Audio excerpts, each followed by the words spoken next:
The story you're about to hear is the real true crime case of Dr. James Wan.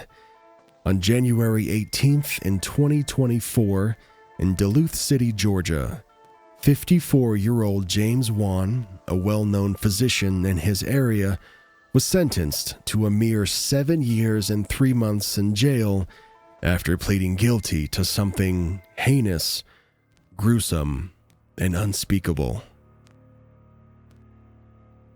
This is the story. Is she dead yet?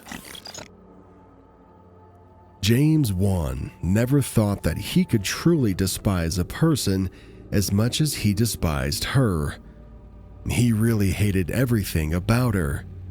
Her voice irritated him, and the sight of her face repulsed him to his very core. James could spend a whole day listing off the endless things that he hated about Olivia Johnson. But what he truly loathed the most was that Olivia was his girlfriend. James Wan met Olivia Johnson during his 3rd year of college, and they had been together ever since. He can still remember how the sparks flew when he first laid eyes on her. He thought he had found his one true love, and he told himself that he was never going to let her go. James even convinced himself that he was going to marry her one day. But after being together for 12 long years, he realized that he had made a grave mistake. To be honest, James didn't really know how it started. But for some reason, after those years, he couldn't stand the sight of her face anymore. She hadn't done anything wrong, and he couldn't understand how he could suddenly come to hate a woman that he had loved for so long. He tried to push these feelings away due to the many years that they had spent together, and he made an effort to make it work. But nothing he did seemed to matter, as the overwhelming hatred that he had for Olivia continued to consume him. So, he eventually caved and told her that he didn't want to continue their relationship. Now, I'd be lying if I said I wasn't shocked when Olivia told James that she wasn't ready to end the relationship just like that. She tried to talk him out of it by saying they were just going through a rough patch and assured him that they were going to get through it. That was just the type of person that she was. She always tried to make the relationship work, even during the hardest of times. They had a really long conversation that day, but it ended with Olivia saying, "We've been in this relationship for 12 years now. And we really can't throw away everything that we've built together just because you feel like you don't love me anymore. I know you still love me, and I know we can work through this. We can even try couples therapy. Anything to make this work, because I'm going to do everything to save this relationship." Now, while I would have liked to believe Olivia was fighting to save their relationship because of the love they once shared, James knew there were many other reasons why she didn't want them to separate. They had made some big decisions together throughout their relationship that made separating from each other really tricky. They made one of those decisions about 6 years into their relationship, when they put together most of their savings and bought a house together. They also shared everything else, like their bank accounts, health, home, and car insurance. These many binding factors made a clean break from each other impossible, as they were basically living like a married couple. He knew it was going to be extremely difficult to leave Olivia, and she knew it too, which is one of the reasons why she was fighting so hard to save their relationship. They began couples therapy in the weeks that followed, but it didn't work. And as James sat through the therapy sessions, he only grew to hate her even more.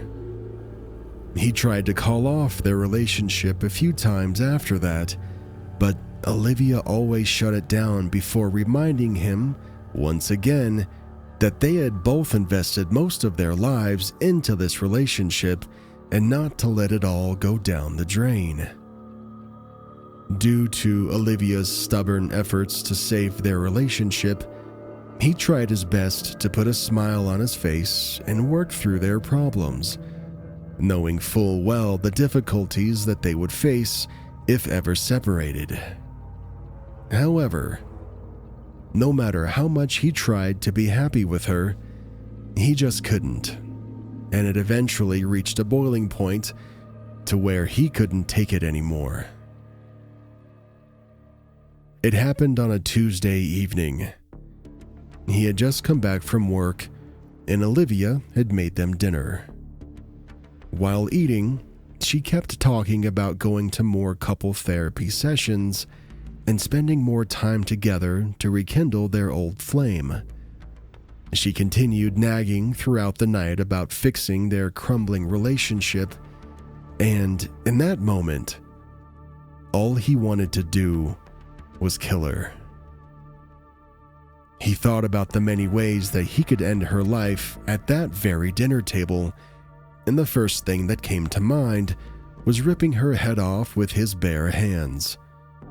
Amidst all the murderous thoughts, he had an amazing idea. He knew the only reason they were still together was that they didn't want to go through the hellish process of splitting everything that they co-owned, like the house and the car.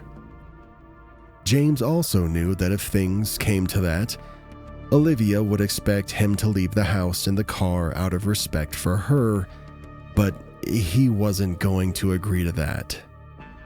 The only viable option that seemed like the best outcome was to make her disappear, but he knew that would come with a whole host of problems. He ran through all the scenarios in his head as he sat at the dining room table.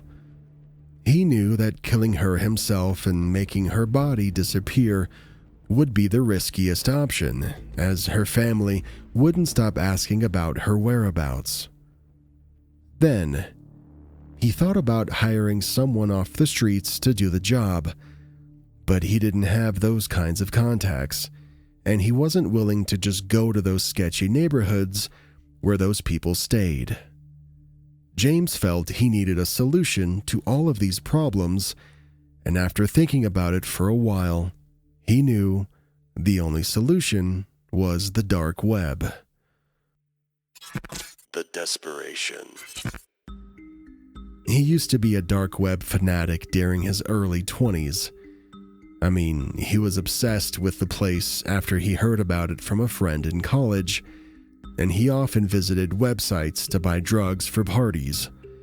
He remembered coming across some murder-for-hire websites while exploring the dark web, and he believed that that was the solution to his problem.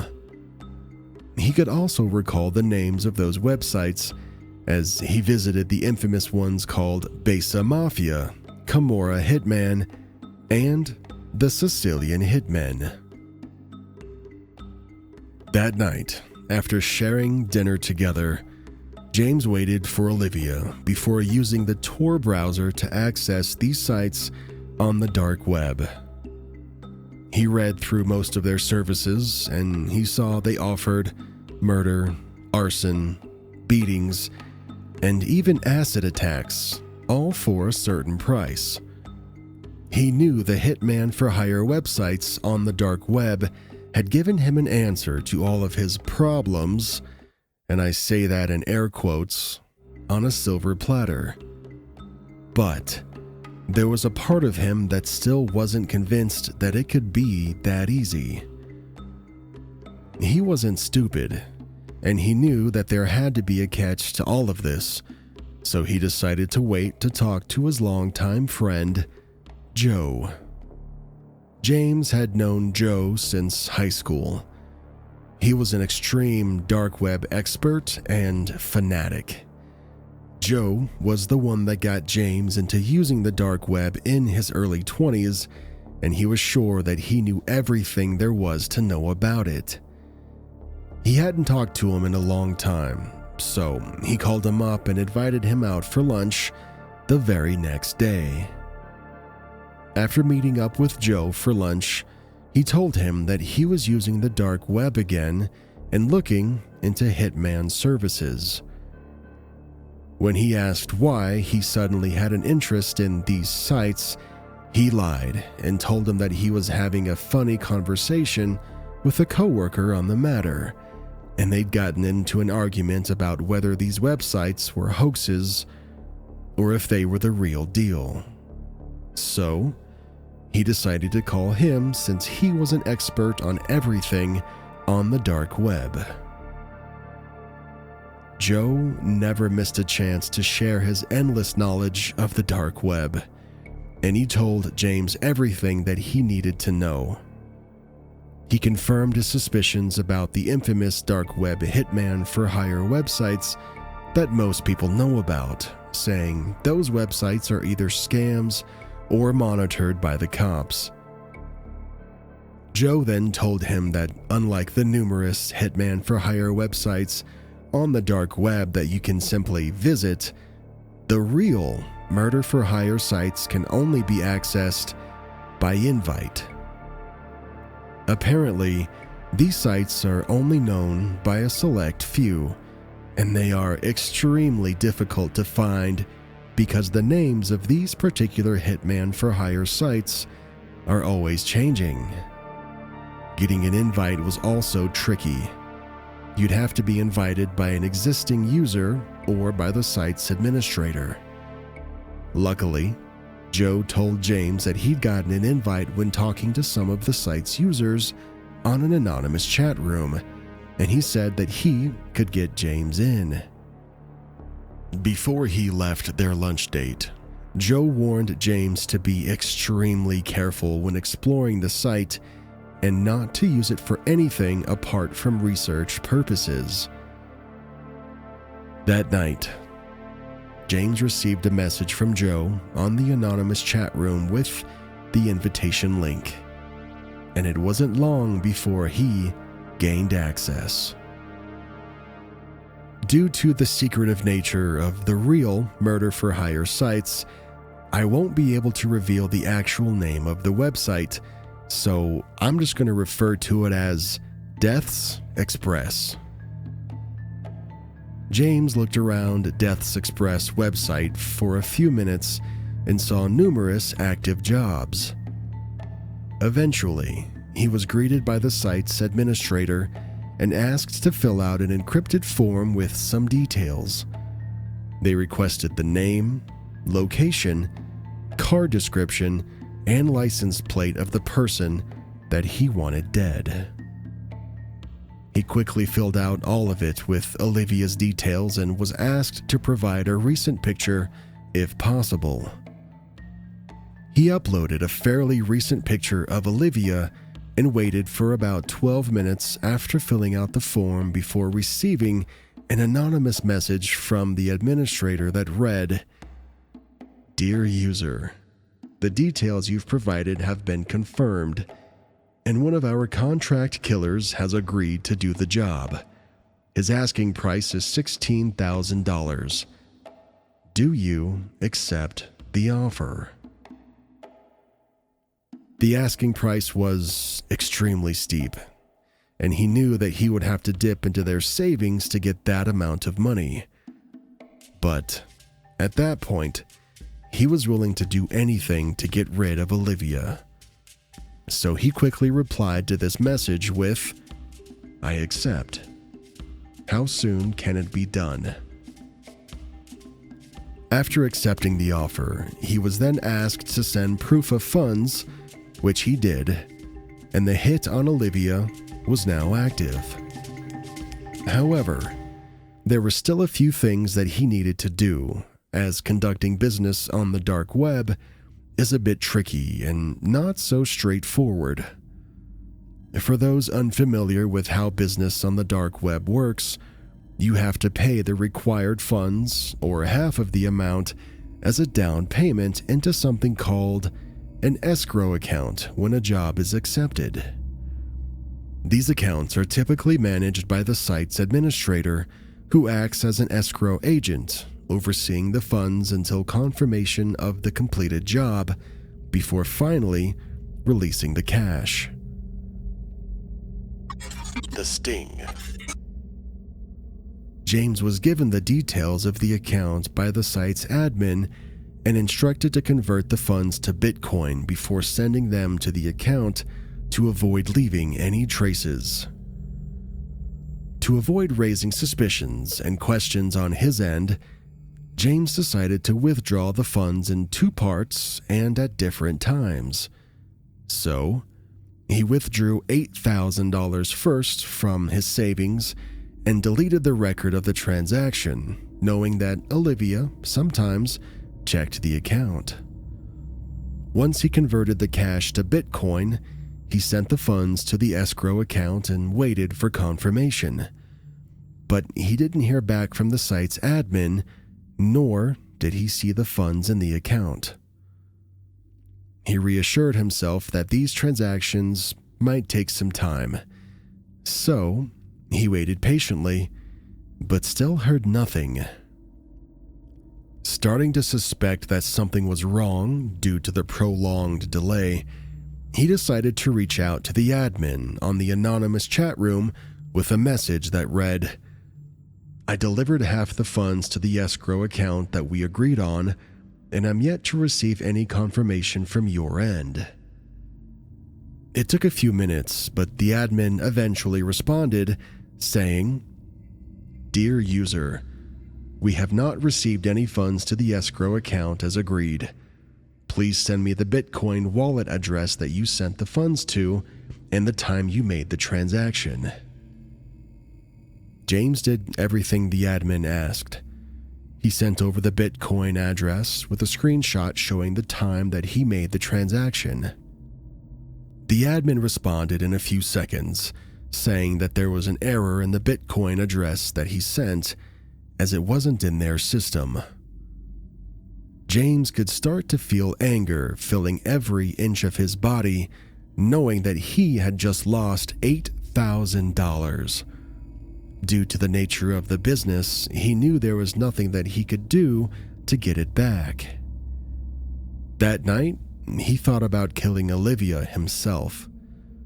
When she went to bed, he took one of the kitchen knives and stood over her, debating whether or not to do it. It seemed like her neck was just begging for it, but he showed some self-restraint. James told himself that he already had waited this long, so, despite the initial hiccup, he decided to follow through with his original plan. The very next day, he withdrew another $8,000 and made sure to cross-check the new Bitcoin address before wiring the amount. This time, he received a message on the anonymous chat room a few seconds after the transaction was made from the admin, telling him that they had received the funds and that the contract killer was en route to the location that they agreed upon. A few days passed before James heard from the site's admin again. James received a message saying that the killer was close to his destination and that he should send the remaining funds to the escrow account now. Quickly, he withdrew another $8,000 from his savings and sent it to the same Bitcoin address. The admin then sent another confirmation message that read, "Dear user, the complete funds have been confirmed. She will be dead within the week." James was smiling to himself as he read that message. Later that day, the admin sent a follow-up message that read, "Dear user, with the payment out of the way, we would like to know if you have any preferences or requests for the killer." He quickly sent a message back that read, "I don't want any suspicions, so make it look like a rushed car robbery. You can take her wallet or the car, then you can shoot her. I really want her to suffer, so don't shoot her in any vital places like the heart or the head, as she'll die too quickly. I'd prefer if she slowly bled to death. Only then can you fill her body with holes before leaving." After relaying his preferences, he started counting down the days until he didn't have to see Olivia's face again. Unfortunately, right before the hit was carried out, the value of Bitcoin dropped during the first week of May 2022, and the hit was put on hold due to incomplete funds. The unforeseen drop caused the value of the funds to decrease from $16,000 to $14,800. The admin informed James to rectify this before the contract killer made any additional moves, so he had to withdraw another $1,200 to complete the funds in the escrow account. Once the money was sent, James received a message from the admin saying, "The final payment has been received. The following week will be her last." The admin didn't share the exact date Olivia was going to be killed during that fateful week, so every time Olivia left the house, James would repeatedly send a message that said, "Is she dead yet?" The admin would usually respond to his frequent texts with, "Not today." Then he would ask to be kept up to date with any progress, including the time that it's taking place.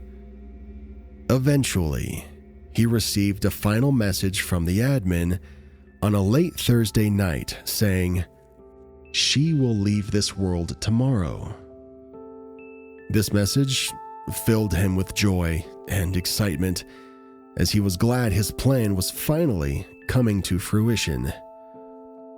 He can still recall the last thing Olivia said to him before she left their home that day. That morning, Olivia looked James in the eyes and said, "Please, don't forget the couples counseling appointment that we have at 5 this evening. I know you feel like it's pointless, but I believe it's going to help us move past this rough patch that we've been having.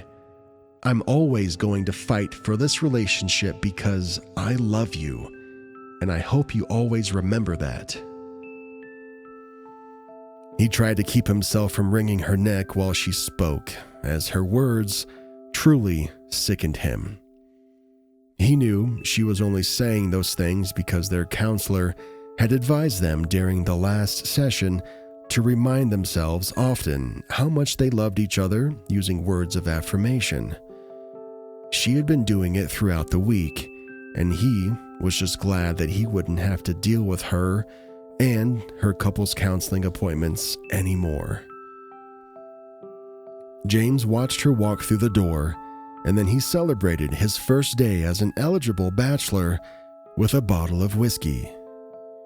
However, his joy was short-lived as his doorbell rang at 10 p.m. later that night. James had an anxious feeling throughout the day since he hadn't heard anything on the news about Olivia's death. The administrator for the Deaths Express website had also gone silent. They weren't responding to his messages anymore. James even tried calling Olivia, but she didn't answer her phone.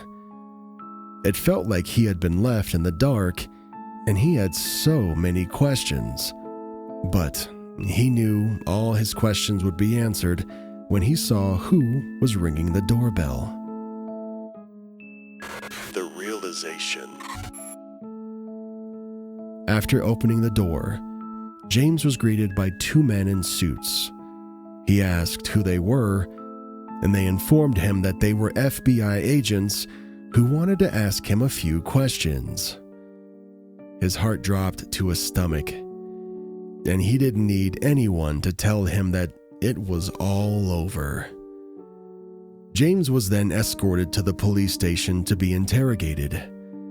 He hadn't even said anything yet, but he knew there was no point in denying it, as they already had all the proof that they needed. The agents told James that they had been monitoring the Deaths Express website, as it was tied to numerous murder investigations for the past few months. They said that they had seen his messages and requests and had been monitoring the entire process. They also brought up his bank statements and asked him about the transaction inconsistencies, in addition to the large amounts of money that he had withdrawn.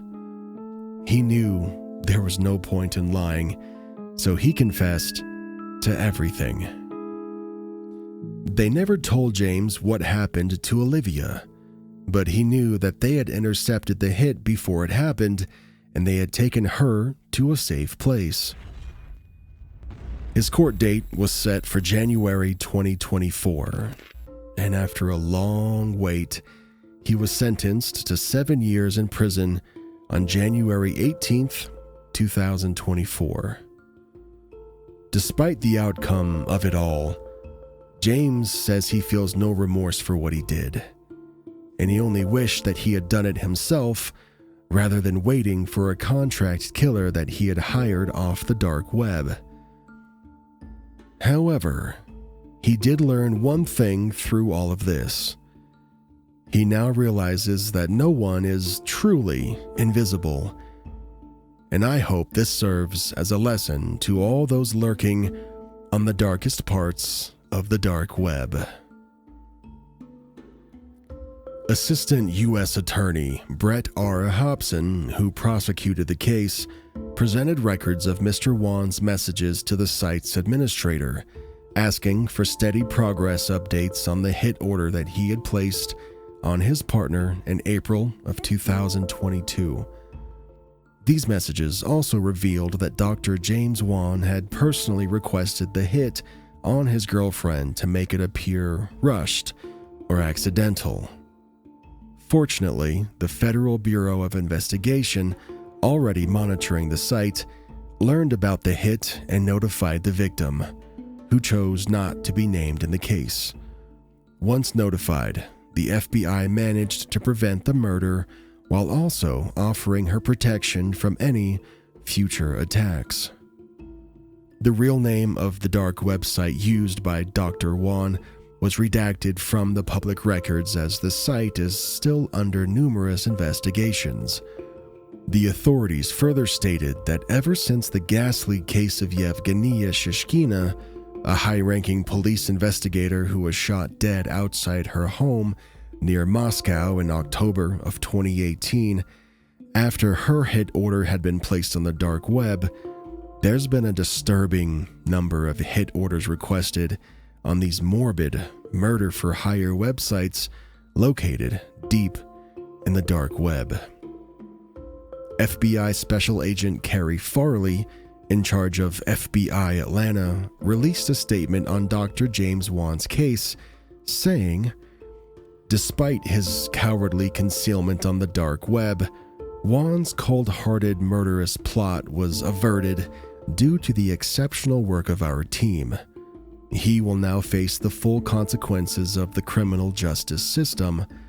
This sentencing shows that the FBI will not tolerate heinous acts of violence and will go to great lengths to protect our citizens." However, despite their best efforts, many dark web-related murder cases still go unnoticed by the authorities to this very day.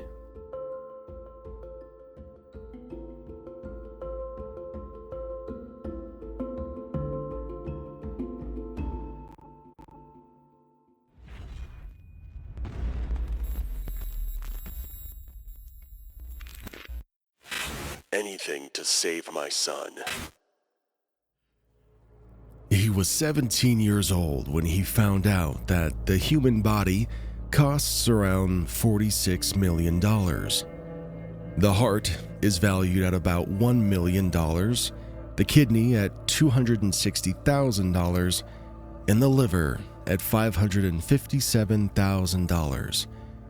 He could easily tell a person the worth of every organ in their body, and their reaction was always the same. They looked at him with strange expressions on their faces, wondering why he was carrying around all that bizarre and disturbing information in his head. But what people didn't understand was that he only knew these morbid facts not because he wanted to, but because he had to know them at the time.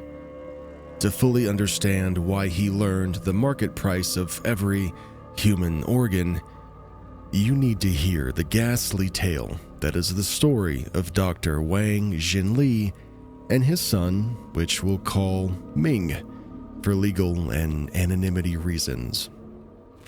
Ming's condition. It all started on the 15th of April, 1996. It was Ming's birthday, and he had just turned 5 at the time. He was running around the backyard, playing with his mom and the robot toy that she had gotten him, when all of a sudden, Ming collapsed. He remembers being rushed to the hospital as he couldn't feel his fingers or his toes, and it felt like someone had taken a jagged spear and shoved it right through his heart. Ming's parents tried to shelter him from everything that was happening. But there's only so much you can hide from an inquisitive kid, and it wasn't long before he overheard the doctor telling his mom that the heart complications had gotten much worse. That fateful day marked the end of his childhood, as he would spend most of the following years in a hospital. Some of the doctors didn't think he would make it, but there was one particular doctor who didn't give up, and that doctor was Ming's father, Dr. Wang Jinli. Ming rarely saw his father as a child due to the nature of his job. He was a cardiothoracic surgeon, which, in layman's terms, is a doctor who specializes in surgical procedures of the heart, lungs, and other organs in the chest. He often had to work long and demanding hours that sometimes included weekends and holidays, but even though he wasn't always around, Ming's dad was still his hero growing up. Now, of course, there's a part of Ming that missed his dad when he wasn't around during early childhood. But even at that young age, he understood the dedication that being a doctor entailed, and he was okay with it. His mother would always tell him and his siblings that the reason their father wasn't at home much was because he was out there, saving lives, and little did he know that his father would one day save his. Once his father heard about the issues with his heart, he personally took over the treatment. He did all that he could to ensure that he survived, and he was always at Ming's side whenever he needed him. He pretty much spent his childhood in that bleak hospital, as he would often bring him toys and read books between breaks or whenever he had the time. He was now always close to him due to Ming's hospitalization, and ironically saw him much more frequently than he ever did while at home. Ming knew that he was lucky to have his father, and he would make sure that he wasn't bedridden for the rest of his life, as his constant treatment and care had him standing on his feet in the following years. But Ming wasn't out of the woods just yet, as he couldn't do any vigorous activities that stressed his heart, and he still had regular checkups. But Ming's dad, Dr. Jinli, made sure that he was able to go to school and have a somewhat normal life. Things were okay for a little while after that, as he managed to get through middle school and high school with care, but despite his father's best efforts, Ming still ended up back in that hospital bed. His father was able to keep him moving until he was about 18 years old, but the complications had gotten so much worse that the only solution at the time was a transplant. That was the darkest period in Ming's whole life so far, as it was during that time he came to learn how much the organs in the human body are worth. The waiting list for possible organ donors was already out of the question, as he didn't have that much time. That's when he found out that the cost of a human heart was $1 million, and despite his father's job paying very well, they didn't have that kind of money. And even if they did, he knew the sale of organs was illegal, and that his only option was to find a willing donor. What was even worse was the fact that even if he did find a donor, the transplant surgery was extremely risky, and if he did beat the odds with a successful surgery, the life expectancy afterwards was only about 9 to 11 years. Things were looking bleak at that point, and Ming thought it was all over for him. But his father was not ready to give up. He used his connections in the medical world to find out if there were any willing donors, but there was no one to donate at the time. However, just when he thought that they couldn't do anything else, his dad pulled through at the very last minute, as he'd managed to find a compatible and willing donor through one of his patients, and he carried out the surgery himself, saving Ming's life once again. It was such an amazing feat that the story made it into the local news, and everyone knew that Ming's father was a hero. The operation gave him a new lease on life, and he was able to go to college. He was truly happy for the first time in a while, and he looked forward to spending all the time that he could with his father and the rest of his family. Unfortunately, though, things took a sinister turn in his life after his second year of college. He'd just come back for the summer break, and he noticed that his mom was acting strange. She was usually a very chirpy woman, but she remained oddly quiet when he was at home that particular summer. Worried, he asked her what was wrong. She didn't want to say at first, so he pried, and she eventually told him what had been bothering her. She said that she'd seen his dad come back home after a long shift at work with large sums of cash. She didn't think much of it at first, telling herself that he probably withdrew the money so that he could keep some hard cash in his office safe like he'd done in the past. But this was a habit that became recurring over the past few months. She continued to grow suspicious of the strange behavior and eventually confronted him about it, but he didn't give her a definite answer as to where these large sums of money were coming from, and he often avoided the question whenever she brought it up.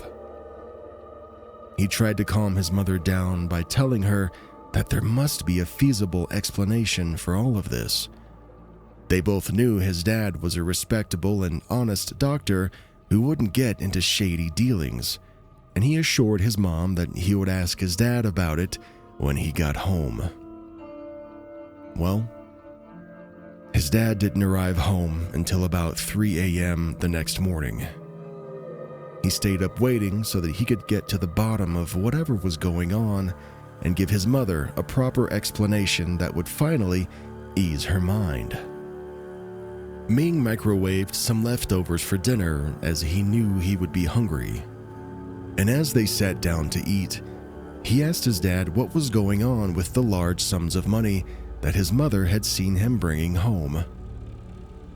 All of a sudden, his dad got nervous and started telling him that his mom was just paranoid. He said the money was from investments that he'd made in some new cutting-edge medical equipment, and then tried to quickly move on from the topic and just continued to eat. Ming could clearly tell that his dad was trying to hide something. So that night, after his dad had gone to bed, he broke into his office to find out. The unfortunate discovery. The lights in his dad's office were out, but he managed to make his way to his table where his laptop was sitting open. He hadn't shut it down yet, but it was locked. Luckily, Ming knew the password that his father used for everything was Ming's birthday. Once he entered the password, he was greeted with a bizarre sight. His father had left a website open, and the site's address was OregonBay.onion. The word onion stood out as he remembered the one night that he'd explored the dark web using the Tor browser after one of his friends dared him to in their later teen years. He knew that only websites on the dark web ended in the word .onion. He wondered what his father could have been doing on the dark web and expanded the web page. The images that Ming saw made him want to throw up, as they were gruesome pictures of human organs scattered all over the site. Everything from hearts to livers and kidneys were on display, and under their pictures were their prices in Bitcoin. Horrified, his mind went to the worst places as he wondered what his father had gotten himself into. But before he could come to any conclusions, a message popped up on the laptop. The message was from a woman named Mia, and it read, "Please return my brother's intact body to my family, Dr. Jin Lee.